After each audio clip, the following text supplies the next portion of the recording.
की सरकार है, जिस तरह से टोल टैक्स, जीएसटी, बिजली पे टैक्स बढ़ा दिया, पानी पे टैक्स लगा दिया, रह गया तो हवा पे टैक्स रह गया नगेंद्र जी। आखो नहीं वो भी लाई ओढ़ो बिल्कुल जिन्नी हवा कोई लैग उन्ना पैसा देना पोग एते।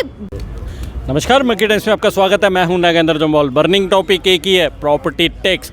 आपको बताएं, आर्टिकल 370 जब हटा, पहले आपको ये बता दें कि जम्मू कश्मीर की जनता को 370 से कोई लेना देना नहीं है। जनता ने नहीं कहा कि इसको लगाया जाए, जनता ने नहीं कहा इसे हटाया जाए, लेकिन उसके बावजूद सरकारें कहीं आई कहीं गई। लेकिन एक सरकार ऐसी जिसे लोगों ने मैंडेट दिया, काफ़ी बड़ा मैंडेट जो है वो दिया, भाजपा की बात कर रहा हूँ मैं।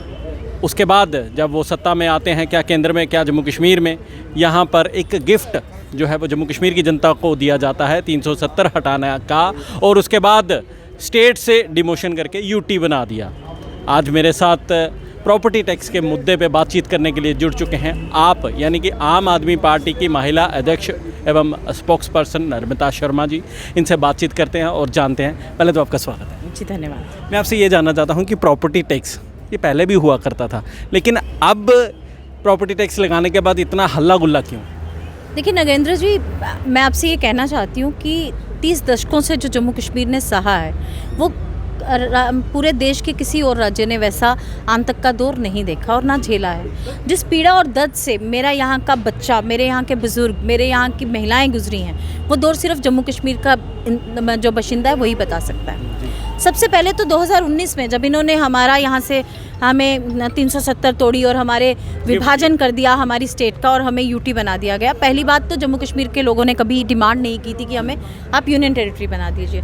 ये पहली बार इतिहास में हुआ कि देश की मैप से एक स्टेट को ख़त्म कर दिया जाता है। उसके बाद जब यूटी बना दिया जाता है तो एक के बाद एक जख्म केंद्र देना शुरू करती है, चाहे वो टोल टैक्स के नाम पे हो, चाहे युवा को बेरोज़गार करने के नाम पे हो, और तमाम इस तरह के सितम जो जम्मू कश्मीर के लोगों पे किए जाने लगते हैं, जिससे जम्मू कश्मीर का आज जो आम नागरिक है वो अपने आप को बहुत पीड़ित मानता है और एक टैक्स टेरर के अंदर अपने आप को फील करता है। 2 साल कोविड का दौर रहा।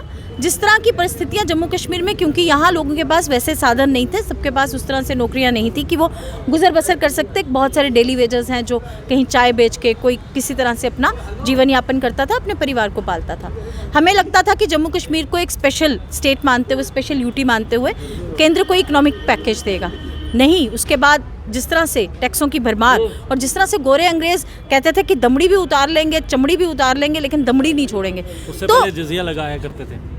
और आपको याद होगा कि आज के जो वाइस प्रेसिडेंट हैं यहाँ भारतीय जनता पार्टी के, ये जजिया कह के ही सरकार में आए थे यहाँ पे। ये जब मेडिकल कॉलेज में घुस जाते थे कि जजिया नहीं लगने देंगे, यहाँ जजिया नहीं लगने देंगे। तो मैं आपको ये कहना चाहती हूँ कि आज जिस तरह से ये टैक्स की सरकार है, जिस तरह से टोल टैक्स, जीएसटी, बिजली पे टैक्स बढ़ा दिया, पानी पे टैक्स लगा दिया, रह गया तो हवा पे टैक्स रह गया नगेंद्र जी। आखो नहीं वो भी लाई ओढ़ो। ऑक्सीजन सिलेंडर, बिल्कुल मैं कह रही हूँ, मीटर लगा दें घरों में। बिल्कुल जिन्नी हवा कोई लैग उन्ना पैसा देना पोग एते। बिल्कुल एक जिस तरह से मुगलों ने भी राज नहीं किया भारत के ऊपर, जिस तरह से अंग्रेजों ने भी राज नहीं किया, उस तरह से आज अपने बिल्कुल दमन किया जा रहा है हमारे जम्मू कश्मीर का, ख़त्म किया जा रहा है हमें एक द्वेष की नज़र से। और देखिए बड़ा मैं आज एक दुखद है, नहीं बीच में ये भी कह रहे हैं ना कि कुछ हम रिबेट भी दे रहे हैं, 10 मरला जिसका है उसे नहीं लगेगा। 10 मरला नहीं कहा उन्होंने, कहा 100,000 square feet. 1000 square feet means आप इकोनॉमिकली वीकर सेक्शन का जब सर्टिफिकेट बनाते हैं उनके पास भी 1200 स्क्वायर फीट एरिया होता है। तो आप किसको मानते हैं कि इकोनॉमिकली वीकर सेक्शन से भी नीचे वाले इंसान से आप कर वसूल करने जा रहे हैं? नर्मदा जी, एक चीज़ समझ नहीं आ रही। अगर मकान आपको इनकम तो देता नहीं है, जाहिर सी बात है। अगर कोई दुकानदार है या बिजनेसमैन है, वो अपना बिजनेस चला रहा है, आप उस पर प्रॉपर्टी टैक्स लगाएं, वो चलो बनता है क्योंकि वहाँ से उसकी अर्निंग है। घर जाएगा वो सोने के लिए जाता है, उस पर भी आप टैक्स। देखिए जिस तरह से स्मार्ट सिटी के नाम पे स्मार्ट चीट मचाई है ना जम्मू कश्मीर के अंदर इन लोगों ने। आप देखिए बनी हुई सड़कों को उखाड़ के सड़कें बनाते हैं। आपने गांधीनगर के अंदर देखा होगा कि बड़ी सड़क को छोटा कर दिया, जबकि छोटी सड़कों को बड़ा किया जाता है। सिटी में भी ऐसा ही हुआ है, फुटपाथ बना दिए दोनों साइड। देखिए ना कहाँ से क्या आपकी सोच क्या है, क्या विचार है? सिर्फ एक ही सोच है, कैसे लूटा जाए, कैसे अपने लोगों को कैसे निचोड़ा जाए। आपने माइनिंग माफिया को यहाँ प्रबल किया, आपने यहाँ हमारे लीकर माफिया भेजा, अब तो लिथियम आ गया, देखो उसके लुटेरे कैसे आते हैं। मैं जम्मू कश्मीर को सिर्फ जिस तरह अंग्रेज़ आए थे कि सोने की चिड़िया को लूटना है, आज ये जो यहाँ काले अंग्रेज़ या भारतीय जनता पार्टी के जो अंग्रेज़ हैं, ये सिर्फ बीच में गोरे भी हैं। नहीं, गोरे और काले, गोरे हम जब कहते हैं हम ब्रिटिशर्स को कहते हैं कि गोरों ने राज किया है, यही कहा जाता है ना। तभी तो महात्मा गांधी ने उन गोरों के खिलाफ एक संघर्ष किया था। तो हम जब गोरे अंग्रेज कहते हैं हमारा मतलब ब्रिटिशर्स से है। तो आज जो भारत के लोग हैं उनको वो लोग अपने से कम्प्लेक्स हमारा थोड़ा डार्क ही है। तो हम कहते हैं कि लेकिन ये जो भारतीय जनता पार्टी के जो सावरकर को मानने वाले लोग हैं, जो उनकी नीतियों को मानने वाले लोग हैं, क्योंकि तब भी वो सावरकर कैसे मिले थे ब्रिटिशर्स से वो किसी से अछूता नहीं और सब जानते हैं। तो वो लोग आज किस तरह से खून चूस सकें जम्मू की जनता का, ये उसी के ऊपर एक और कार्रवाई है और एक और जख्म है। डिमोलिशन ड्राइव जो है वो चलाई गई, इसमें भी गरीब जो है वो फंसा। ऐसा नहीं था कि जिसने ज़मीन बेची, जिसने उस समय रेवेन्यू डिपार्टमेंट में कार्रवाई की, नाम कर दी उनके, उन पे नहीं कार्रवाई होती थी। देखिए, अगर इनकी मंशा होती कि बिग शार्क्स को पकड़ना है, देखिए जब इन्होंने लीकर का व्यापार को इस तरह से किया ना, अब देखिए मेरी ना बहुत सारे अपने नोन हैं जो लीकर के व्यापार में थे। एक दुकान थी उनकी और उस पर पूरा परिवार चलता था और उनसे एक बॉन्ड साइन करवा के लिया गया कि मैं सरकारी नौकरी नहीं करूँगा, कोई और काम नहीं करूँगा, मैं सिर्फ इस लीकर के व्यापार में रहूँगा।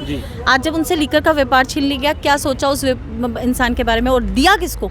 बाहर के लोगों को। और कहा गया कि ये डिसेंट्रलाइज करने के लिए किया गया और आज आपने देखा कि वो सब किसके पास है। उसके बाद मिनरल माफिया बाहर से आता है, हमारी रेत बजरी को यहाँ से कैसे बेचा जा रहा है और किस तरह से लूट खसूट मचाई जा रही है। आज हमारा ये मानना है कि भारतीय जनता पार्टी ने बेड़ा गर्क किया है पूरे देश का और विशेषकर जम्मू कश्मीर का। जिस तरह से जम्मू कश्मीर के साथ वो द्वेष की नज़र से आज खिलवाड़ कर रहे हैं, हम आम आदमी पार्टी उसका कड़ा विरोध करती है। मैं आपसे ये जानना चाहता हूँ कि जाहिर सी बात है, आज की डेट की बात करेंगे कि जम्मू कश्मीर के लोग जो हैं भाजपा से बहुत खफा हैं, क्योंकि ग्राउंड रियलिटी यही है, ये भाजपा वाले भी जानते हैं। तभी तो चुनाव नहीं करवा रहे, वो चुनाव नहीं करवा रहे। आप पार्टी में आ गए हैं, तो आपको लगता है कि आपको पसंद करेंगे वो? देखिए, आम आदमी पार्टी एक ऐसा विकल्प है, मैं ये नहीं कहती कि वो पसंद करेंगे। देखिए, हम एक विकल्प है और सबसे बेहतर विकल्प है। वो क्यों? क्योंकि हमारी जो नीतियां हैं वो प्रो पब्लिक फ्रेंडली हैं। हम लोगों के लिए काम जैसे करने कि बिजली सस्ती कर दी, बिजली 300 यूनिट मुफ्त देते हैं और हमने करके दिखाया। पंजाब में बिजली के बिल ज़ीरो आने लगे। हम अच्छे स्कूल बनाते हैं, सरकारी स्कूलों को उस लेवल का बनाते हैं ताकि गरीब का बच्चा उसमें पढ़ सके। हम अच्छे अस्पताल बनाते हैं, मोहल्ला क्लिनिक्स को इतना अच्छा बनाते हैं ताकि वहाँ कैंसर जैसे बीमारी का इलाज हो सके। हमारी जो नीतियाँ हैं वो पब्लिक के लिए हैं और पब्लिक उसी को चुनती है नुमाइंदा अपना, जो लोगों की आवाज़ बन के उभरता है। लेकिन आज जो आप देखिए एंटी एनक्रोचमेंट ड्राइव के नाम पे इन्होंने रिहाड़ी में पीला पंजा चलाया। आप जानते हैं रिहाड़ी किसको अलॉट हुआ था? जो 1947 के रेफ्यूजीज थे। बड़ी जो पीला पंजा चला वो घरों के बाहर जो इंक्रोचमेंट किए उस पे हुआ ना। देखिए, अगर हरियाली के लिए ये खुद देखिए, एक चीज़ होती है, हमें 3 फीट तक अलाउड होता है घर के बाहर अपनी वो करना, और जब वो बढ़ाया जाता है तब ये जेएमसी वाले कहाँ रहते हैं? क्योंकि रिहाड़ी तो बहुत पुराना जेएमसी के पास है, जब पहली बार जेएमसी बनी थी तब से है। तो क्यों नहीं कार्रवाई उन ऑफिसर्स के खिलाफ होती जो मिलकर इस तरह चीज़ों को अंजाम देते हैं? देखिए, आज जो लूट खसूट हो रही है ना, वो एक प्लान्ड तरीके से और प्लेंडेड लूट है। अब आप मुझे ये बताएं, ऑर्गेनाइज्ड लूट है। अब आप मुझे ये बताएं, इन केस आप अगर आ जाती है सत्ता तो में, देखेंगे कि तो क्या होगा? देखिए, जिस तरह से आज 3 बार दिल्ली में सरकार बनी है हमारी, तो हमने कुछ ऐसी नीतियों को फॉलो किया होगा कि आज हम दिल्ली के अंदर इनसे उस नगरी के अंदर हम बैठे हैं, हार्ट ऑफ द कंट्री के अंदर, तो हमने कुछ ना कुछ तो ऐसा किया कि लोगों ने हमें अपना मत दिया। आज पंजाब के अंदर हमारी सरकार है और हम वहाँ पे उस तरह से आगे ट्रांसफॉर्मेशन कर रहे हैं पंजाब के अंदर। जम्मू के लोग चाहते हैं कि केजरीवाल साहब भी इधर आए ना, ज़रा भाषण भूषण दें, उनको भी पता चले।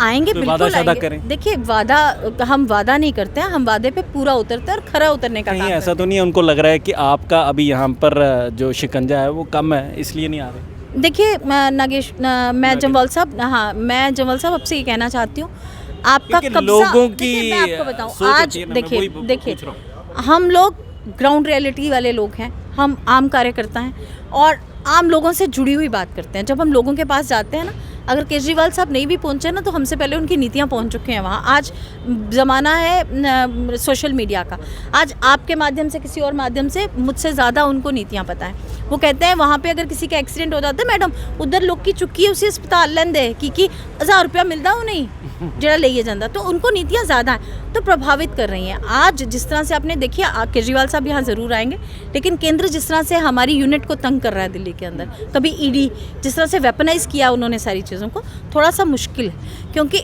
और यहाँ बहुत जल्द आएंगे और आपको वो चीज़ों का वादा करेंगे जो हम पूरा 2024 में चुनाव हैं लोकसभा के, क्या लगता है? देखिए, देश तो अब एक विकल्प की तरफ देख रहा है। और हमारा ये मानना है कि केजरीवाल साहब एक प्रधानमंत्री होंगे जो भावी प्रधानमंत्री की तरह हम देखते हैं, और हम सब जो आम आदमी पार्टी का कार्यकर्ता देश भर के अंदर है वो इसी कार्य में जुटा है कि हम आम आदमी पार्टी। देखिए, आखिरी सवाल जब कोई भी असेंबली के चुनाव और पार्लियामेंट के चुनाव होते हैं, आपने देखा एक मंडी लग जाती है एमएलए और एमपीस की, जिसमें खरीदा फरोख्त बीजेपी शुरू करती है और अमित शाह जी वहाँ जाके पूरा मैनेज करते हैं।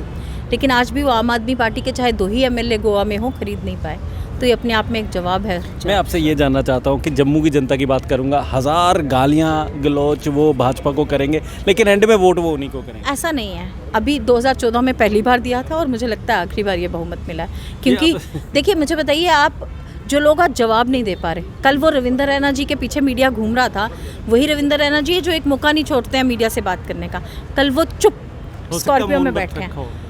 तो ये मौन अब जनता उन्हें रखवा देगी परमानेंट। अब वो मौन व्रत की अवस्था में ही जाने वाले हैं। बेहतर होगा कि वो सही में अब मौन धारण करें और कुर्सी खाली करें। हो सकता है उनके हाथ में कुछ ना हो, कोई मार नहीं रहा उनको। तो वही तो मैंने कहा, कितना दुर्भाग्यशाली है कि भाजपा की जम्मू की इकाई को कोई सीरियस नहीं ले लेता, तो फिर जम्मू की जनता को क्या लेंगे? जब अपने लोगों से प्यार नहीं है तो हमसे कहाँ होगा? हमसे तो सौतेला व्यवहार होना जायज़ ही है, लाजमी है। चलिए, बहुत बहुत शुक्रिया। जिस तरह से आपने सुना कि इन्होंने कहा है कि अभी भी मौका है, जाग जाओ और विकल्प जो है वो ढूंढ लो, मैं इतना ही कहूँगा। लेकिन प्रॉपर्टी टैक्स में जिस तरह से इन्होंने कहा है कि अभी मौका नहीं था प्रॉपर्टी टैक्स जो है जम्मू कश्मीर की जनता पर थोपने का। फिलहाल मुझे यानी नागेंद्र जम्वाल को इस समय आप यहाँ से दीजिए इजाज़त। शुक्रिया।